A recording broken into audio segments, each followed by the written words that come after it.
Hello दोस्तों, हमारे YouTube channel में आप सभी का स्वागत है। आज की इस वीडियो में हम Cochin shipyard and garden reach ship builders इन दोनों स्टॉक्स को डिस्कस करने वाले हैं। आज मॉर्निंग से ही ओवरऑल हमारे बाजार का जो मूड है ये पॉजिटिव साइड में देखने को मिल रहा है। एंड यहाँ पर स्पेशली अगर हम सेक्टर वाइज बात करें तो लगभग सभी सेक्टर्स के अंदर हमें पॉजिटिविटी देखने को मिल रहे हैं। लेकिन यहाँ पर अगर हम सिर्फ डिफेंस सेक्टर की बात करें तो डिफेंस सेक्टर के अंदर भी पॉजिटिव माहौल बना हुआ तो है, लेकिन सिर्फ कुछ स्टॉक्स की अगर हम बात करें तो उनके अंदर काफ़ी गिरावटें भी देखने को हमें मिल रही हैं। स्पेशली यहाँ पर अगर हम BML की बात करें तो कल इनकी Q1 की रिजल्ट आई थी आफ्टर मार्केट क्लोजिंग और रिजल्ट थोड़े वीक थे। इस वजह से आज के दिन BML के स्टॉक के अंदर गिरावटें हमें देखने को मिल रही हैं।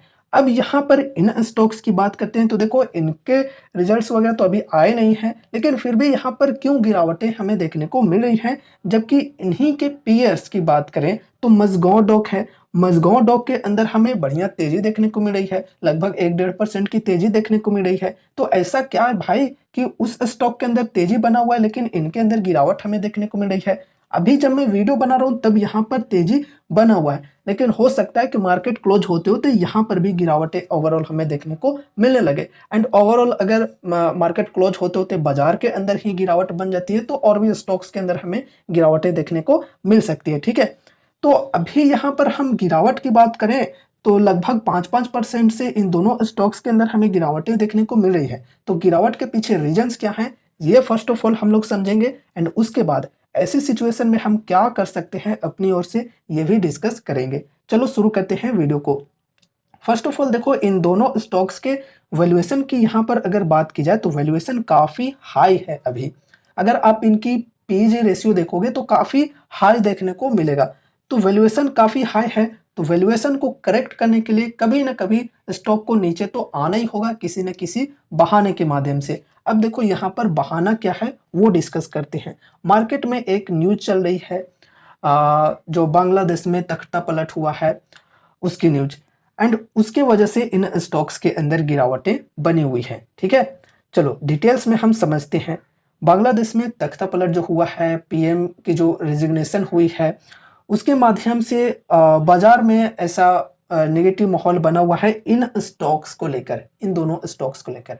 साथ ही साथ और भी स्टॉक्स हैं, जैसे हम मरिक्को की बात करें, ट्रेंट की बात करें या फिर और भी कुछ ऐसे स्टॉक्स हैं जिनका जो बिजनेस है वो बांग्लादेश के माध्यम से चलता है।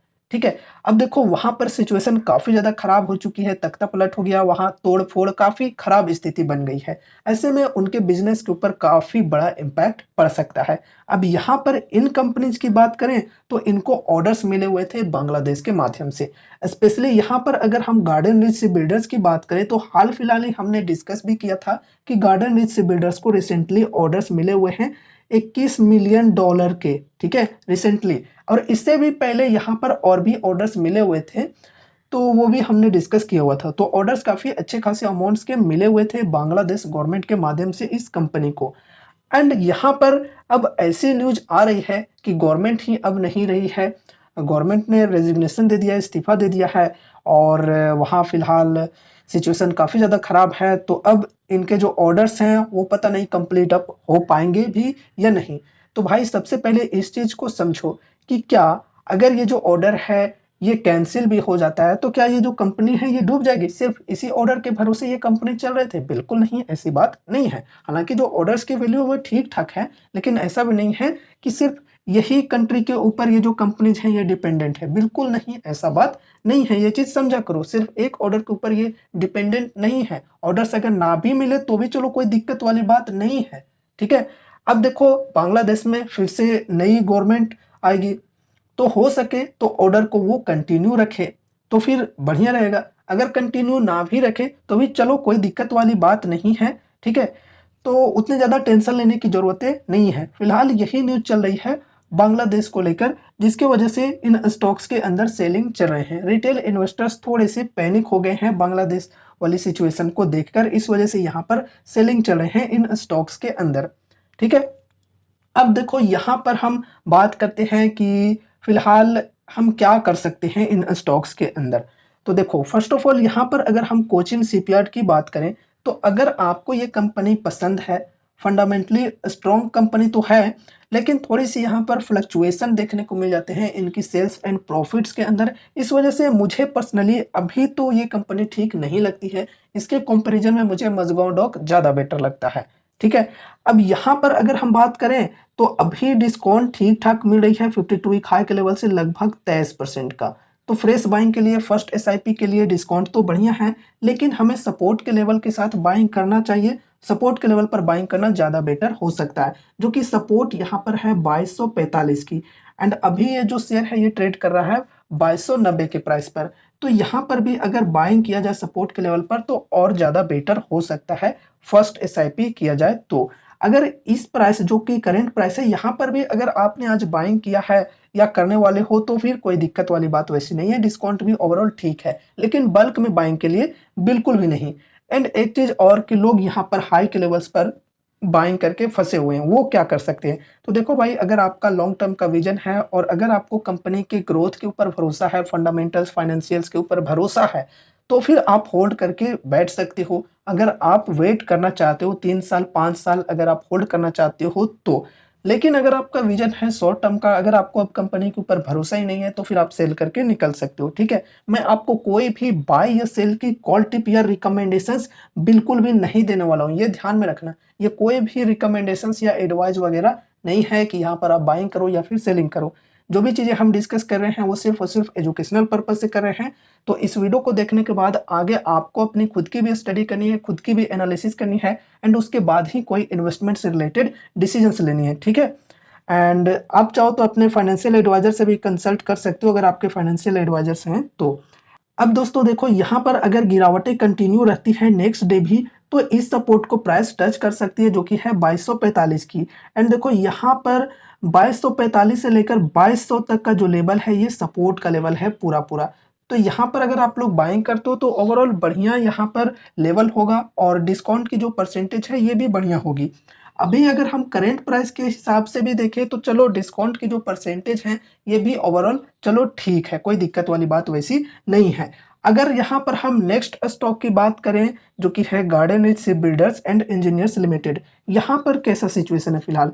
तो यहाँ पर देखो अभी 52 वीक हाई के लेवल से लगभग 25% की डिस्काउंट मिल रही है। हमने पिछले बार डिस्कस किया था इस डिस्काउंट के प्राइस पर, इस सपोर्ट पर जो कि है 2206 का, ठीक है? तो यहाँ पर भी अगर किसी ने बाइंग कर रखा है तो चलो ओवरऑल ठीक है, फर्स्ट एसआईपी कर रखा है तो अब नेक्स्ट एसआईपी यहाँ पर करना चाहते हैं तो इस सपोर्ट के लेवल पर करके चल सकते हैं जो कि है 2056 की। अभी करंट प्राइस है 2105 की, तो 2056 पर सेकेंड एसआईपी करके चल सकते हैं। अगर नेक्स्ट डे यहाँ पर गिरावटें जारी रही तो इस लेवल को इजिली स्टॉक मतलब पहुँच जाएगा और यहाँ पर आप लोग सेकेंड एसआईपी करके चल सकते हो। अगर किन्हीं को फ्रेश बाइंग करनी है तो अभी ओवरऑल करंट प्राइस से अगर हम बात करें तो यहाँ पर भी डिस्काउंट बढ़िया मिल रही है 25% की। तो यहाँ पर अगर आप फ्रेश बाइंग फर्स्ट एसआईपी करना चाहते हो तो करके चल सकते हो। अगर सपोर्ट के लेवल्स पर बाइंग करोगे तो और भी ज़्यादा बेटर होगा, ठीक है? डिस्काउंट की जो परसेंटेज है वो भी ज़्यादा हो जाएगी एंड यहाँ पर जो लेवल है ये भी बढ़िया हो जाएगा। अगर स्टॉक के अंदर करेक्शंस जारी रहते हैं लगातार कुछ दिनों तक तो फिर ये सपोर्ट का जो लेवल है इसको ध्यान में रखा जा सकता है जो कि है 1750 का, ठीक है? तो ये सपोर्ट की लेवल है एंड रेजिस्टेंस की बात करें तो रेजिस्टेंस होगी ये हमारी 2206 की, फिर यहाँ पर रेजिस्टेंस है 2424 की। तो ये कुछ सपोर्ट एंड रेजिस्टेंस के लेवल्स को ध्यान में रखना है। बाकी देखो ये जो कंपनीज हैं बढ़िया है, फंडामेंटली स्ट्रॉन्ग है, ऐसी बात नहीं है कि कंपनीज खराब हैं, बिल्कुल नहीं, कंपनीज बढ़िया है। एंड इनकी जो Q1 की रिजल्ट्स आने वाली है, जल्द ही आने वाली है 8 अगस्त और 14 अगस्त में भी चेकआउट कर लेना आप लोग, ठीक है? हमने ऐसे पिछले वीडियोज़ में डिस्कस भी किया हुआ था। तो रिजल्ट अगर इनकी बढ़िया आती है Q1 की तो फिर स्टॉक के अंदर हम बढ़िया तेज़ी देख पाएँगे, ठीक है? फिर स्टॉक के अंदर अपर सर्किट लगते चली जाएगी आगे तक। फिर आप लोग बाइंग भी करना चाहोगे तो नहीं कर पाओगे, अगर रिजल्ट बढ़िया आती है तो। अगर रिजल्ट खराब आती है तो फिर स्टॉक के अंदर और भी ज़्यादा गिरावटें हमें देखने को मिल सकती हैं, ठीक है? एंड देखो यहाँ पर हमने इनकी जो रिजल्ट को लेकर मार्केट की क्या एक्सपेक्टेशंस हैं इसके ऊपर ऑलरेडी डिस्कस किया हुआ है। अगर आप लोग चेकआउट करना चाहो तो एंड स्क्रीन पर वो वीडियोज मिल जाएंगे, साथ ही साथ आई बटन पर भी वो वीडियोज दे दूंगा, ठीक है? कि कैसी इनकी Q1 की रिजल्ट्स आने की उम्मीदें हैं, ठीक है? आप लोग देखना चाहो तो देख सकते हो। सो ये रही हमारी आज की video Cochin shipyard and garden rich builders stock से रिलेटेड। उम्मीद है कि इस वीडियो के माध्यम से आपको कुछ यूजफुल इन्फॉर्मेशन मिलोगे। तो वीडियो को लाइक करके चैनल को सब्सक्राइब कर लेना और मिलते हैं अगले नए वीडियोज के साथ। तब तक के लिए बाय बाय।